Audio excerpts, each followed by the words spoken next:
ಇನ್ನು ಪ್ರಕರಣಕ್ಕೆ ಸಂಬಂಧಪಟ್ಟಂತೆ 14 ದಿನಗಳವರೆಗೆ ದರ್ಶನ್ ಮತ್ತೆ ಜೈಲಿನಲ್ಲೇ ಇರಬೇಕಾಗತ್ತೆ. ಪರಪ್ಪನ ಅಗ್ರಹಾರದಲ್ಲೇ ಮುದ್ದೆಯನ್ನು ಮುರಿಬೇಕಾಗತ್ತೆ. ಇನ್ನು ಈ ಪ್ರಕರಣಕ್ಕೆ ಸಂಬಂಧಪಟ್ಟಂತೆ ನಾವು ನೋಡಿದ್ದೇ ಆದರೆ ದರ್ಶನ್ ಪರ ವಕೀಲರು ಈವರೆಗೂ ಕೂಡ ಜಾಮೀನಿಗಾಗಿ ಅರ್ಜಿ ಸಲ್ಲಿಕೆ ಮಾಡಿಲ್ಲ. ಇದು ಸಹಜವಾಗಿ ಎಲ್ರಿಗೂ ಕೂಡ ಬಹಳಷ್ಟು ಇಲ್ಲಿ ಕುತೂಹಲ ಅನಿಸುತ್ತೆ. ಆದರೆ ಪ್ರಮುಖವಾಗಿ ಆ ದರ್ಶನ್ ಪರ ವಕೀಲರು ಕಾದು ನೋಡುವಂತಹ ಒಂದು ತಂತ್ರವನ್ನು ಅನುಸರಿಸ್ತಾ ಇದ್ದಾರೆ. ಯಾಕಂದರೆ ಚಾರ್ಜ್ ಶೀಟ್ ಸಲ್ಲಿಕೆ ಆಗೋವರೆಗೂ ಕೂಡ ಜಾಮೀನು ಅರ್ಜಿ ಸಲ್ಲಿಕೆ ಮಾಡುವಂಥದ್ದು ಬಹುತೇಕ ವಿರಳ ಅನ್ನುವಂಥದ್ದು ಕೂಡ ಗೊತ್ತಾಗ್ತಾ ಇದೆ. ಇನ್ನು ಅದೇ ರೀತಿಯಾಗಿ ಚಾರ್ಜ್ ಶೀಟ್ನಲ್ಲಿ ಏನೆಲ್ಲ ಉಲ್ಲೇಖ ಆಗುತ್ತೆ, ಯಾವ್ಯಾವ ಒಂದು ಸಾಕ್ಷ್ಯಾಧಾರಗಳು ಲಭ್ಯವಾಗುತ್ತೆ, ತನಿಖೆ ಯಾವ ರೀತಿಯಾಗಿ ನಡೆದಿದೆ, ಅದೇ ರೀತಿಯಾಗಿ ಯಾರ್ಯಾರ ಪಾತ್ರ ಏನೇನಾಗಿತ್ತು, ಯಾರ್ಯಾರು ಹಲ್ಲೆ ಮಾಡಿದರು, ಅದೇ ರೀತಿಯಾಗಿ ರೇಣುಕಾಸ್ವಾಮಿಯನ್ನು ಯಾವ ರೀತಿಯಾಗಿ ಚಿತ್ರಹಿಂಸೆ ಕೊಟ್ಟು ಕೊಲ್ಲಲಾಗಿತ್ತು, ಇದೆಲ್ಲದಕ್ಕೂ ಸಂಬಂಧಪಟ್ಟಂತೆ ಚಾರ್ಜ್ ಶೀಟ್ನಲ್ಲಿ ಎಲ್ಲವೂ ಕೂಡ ದಾಖಲಾಗಬೇಕಾಗತ್ತೆ. ಅದನ್ನು ಕೋರ್ಟ್ಗೂ ಕೂಡ ಸಲ್ಲಿಕೆ ಮಾಡಬೇಕಾಗತ್ತೆ. ಅದಾದ ಬಳಿಕ ಅಪರಾಧ ಪಟ್ಟಿ ಸಲ್ಲಿಕೆಯಾದ ಬಳಿಕ ಅದರಲ್ಲಿ ಏನೇನಾಗಿದೆ ಅನ್ನುವಂಥದ್ದನ್ನೆಲ್ಲವನ್ನೂ ಕೂಡ ನೋಡಿದ ಬಳಿಕ ಕೋರ್ಟ್ ಎಷ್ಟು ವರ್ಷಗಳವರೆಗೆ ಯಾವ್ಯಾವ ಆರೋಪಿಗಳಿದ್ದಾರೆ, ಆ ಆರೋಪಿಗಳ ಪಾತ್ರ ಏನು, ಅದಕ್ಕೆ ಇರುವಂತಹ ಶಿಕ್ಷೆ ಏನು, ಇದೆಲ್ಲವೂ ಕೂಡ ಪ್ರಕಟ ಆಗತ್ತೆ. ಅಂದರೆ ಕರೆದು ತಂದಂತಹ ವ್ಯಕ್ತಿಗೆ ಏನು ಶಿಕ್ಷೆ, ಅದೇ ರೀತಿಯಾಗಿ ಎಲೆಕ್ಟ್ರಿಕ್ ಶಾಕ್ ಕೊಟ್ಟವನು ಯಾರಿದ್ದಾನೆ ಆತನಿಗೇನು ಶಿಕ್ಷೆ, ಆತನ ಮೇಲೆ ಹಲ್ಲೆ ಮಾಡಿದಂಥವ್ರು ಏನಿದ್ದಾರೆ ಆತನಿಗೆ ಏನು ಶಿಕ್ಷೆ, ಇದೆಲ್ಲವೂ ಕೂಡ ನಿರ್ಧಾರ ಆಗಬೇಕಾಗತ್ತೆ. ಇನ್ನು ಅದೇ ರೀತಿಯಾಗಿ ಈ ಒಂದು ಪ್ರಕರಣಕ್ಕೆ ಸಂಬಂಧಪಟ್ಟಂತೆ ಸಾಕ್ಷ್ಯಾಧಾರಗಳನ್ನು ನಾಶಪಡಿಸೋದಕ್ಕೂ ಕೂಡ ಕೆಲವರು ಕೈ ಜೋಡಿಸಿದ್ದಾರೆ. ಅದೇ ರೀತಿಯಾಗಿ ಸಾಕ್ಷ್ಯಾಧಾರಗಳನ್ನು ನಾಶಪಡಿಸೋದಕ್ಕೂ ಕೂಡ ಕೆಲವರು ಭಾಗಿಯಾಗಿದ್ದಾರೆ. ಇದೇ ಕಾರಣಕ್ಕಾಗಿ ಅವರ ಅಪರಾಧಗಳು ಕೂಡ ಇದಕ್ಕೆ ಸಂಬಂಧಪಟ್ಟಂತೆ ಆರೋಪ ಪಟ್ಟಿಯಲ್ಲಿ ದಾಖಲಾಗಬೇಕಾಗತ್ತೆ. ಹೀಗಾಗಿ ಅದಕ್ಕೂ ಸಂಬಂಧಪಟ್ಟಂತೆ ಅವರಿಗೇನು ಶಿಕ್ಷೆ ಆಗುತ್ತೆ ಅದನ್ನು ಕೂಡ ಕಾದು ನೋಡಬೇಕಾಗತ್ತೆ. ಹೀಗಾಗಿ ಆರೋಪ ಪಟ್ಟಿ ಸಲ್ಲಿಕೆ ಆಗೋವರೆಗೂ ಕೂಡ ದರ್ಶನ್ ಪರವಾಗಿ ಜಾಮೀನು ಅರ್ಜಿ ಸಲ್ಲಿಕೆ ಮಾಡೋದಕ್ಕೆ ಅಂತ ಅವರ ಪರ ವಕೀಲರು ಹಿಂದೇಟು ಹಾಕ್ತಾ ಇದ್ದಾರೆ. ಇದೀಗ ಮತ್ತೆ 14 ದಿನಗಳವರೆಗೆ ದರ್ಶನ್ಗೆ ನ್ಯಾಯಾಂಗ ಬಂಧನ ವಿಧಿಸಿರೋದ್ರಿಂದಾಗಿ ಇದೀಗ ಮತ್ತೆ 14 ದಿನಗಳವರೆಗೆ ಅವರು ಪರಪ್ಪನ ಅಗ್ರಹಾರದಲ್ಲೇ ಇರಬೇಕಾಗತ್ತೆ. ಇನ್ನು ಅದೇ ರೀತಿಯಾಗಿ ದರ್ಶನ್ ಈಗಾಗಲೇ 14 ದಿನಗಳಿಂದ ಜೈಲಿನಲ್ಲೇ ಇದ್ದರು, ಇದೀಗ ಮತ್ತೆ ಜೈಲಿನಲ್ಲಿ ಉಳಿಬೇಕಾಗತ್ತೆ. ಇನ್ನು ಮತ್ತಷ್ಟು ಮಾಹಿತಿ ಕೊಡ್ತಾ ಹೋಗ್ತಾರೆ ಪ್ರತಿನಿಧಿ ಸಂತೋಷ್ ಪಟೇಲ್ ಫೋನ್ ಸಂಪರ್ಕದಲ್ಲಿ ಜಾಯ್ನ್ ಆಗಿದ್ದಾರೆ.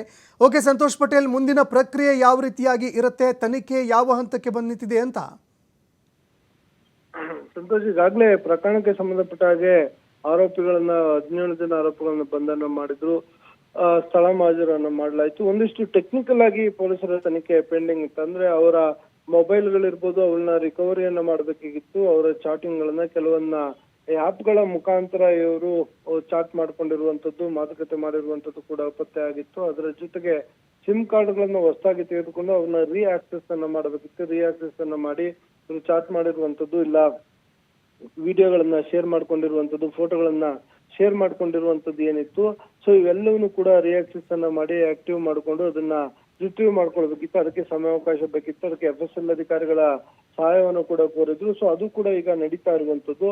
ಸೊ ಒಂದು ಹಂತದಲ್ಲಿ ಟೆಕ್ನಿಕಲ್ ಆಗಿ ಇದು ನಡೀತಾ ಇದ್ರೆ, ಮತ್ತೊಂದು ಕಡೆ ಪ್ರಕರಣಕ್ಕೆ ಸಂಬಂಧಪಟ್ಟ ಹಾಗೆ ಆರೋಪಿಗಳ ಹೇಳಿಕೆಗಳನ್ನ ತೆಗೆದುಕೊಂಡಿದ್ದಿರ್ಬೋದು, ಸ್ವಇಚ್ಛೆ ಹೇಳಿಕೆಗಳು, ಅದರ ಜೊತೆಗೆ ಸಾಕ್ಷಿದಾರ ಹೇಳಿಕೆಗಳಿರ್ಬೋದು, ಎವಿಡೆನ್ಸ್ ಗಳು ಏನು ಕಲೆ ಹಾಕಿದ್ರು ಫಿಸಿಕಲ್ ಆಗಿ, ಸೊ ಅವಿರ್ಬೋದು 118ಕ್ಕೂ ಹೆಚ್ಚು ಎವಿಡೆನ್ಸ್ ಗಳನ್ನ ಕಲೆ ಹಾಕೊಳ್ಳಲಾಗಿತ್ತು.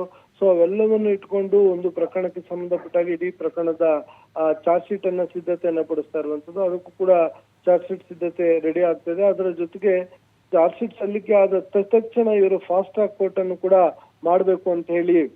ಓಕೆ ಸಂತೋಷ್, ಮತ್ತೆ ನಿಮ್ಮನ್ನ ಸಂಪರ್ಕ ಮಾಡ್ತೀನಿ. ಅದಕ್ಕೂ ಮುಂಚೆ ಮತ್ತೊಂದು ಬ್ರೇಕಿಂಗ್ ಅಪ್ಡೇಟ್ಸ್ ಬರ್ತಾ ಇದೆ ಈ ಸಂಬಂಧ.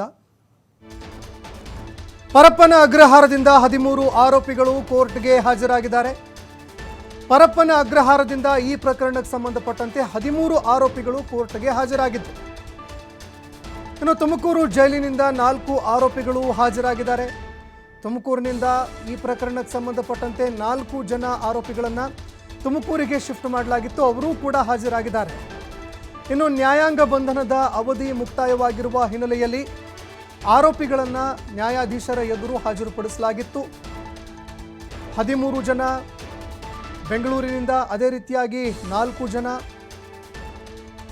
ತುಮಕೂರಿನಿಂದ ವಿಡಿಯೋ ಕಾನ್ಫರೆನ್ಸ್ ಮುಖಾಂತರವಾಗಿ ನ್ಯಾಯಾಧೀಶರ ಎದುರು ಹಾಜರಾಗಿದ್ದಾರೆ.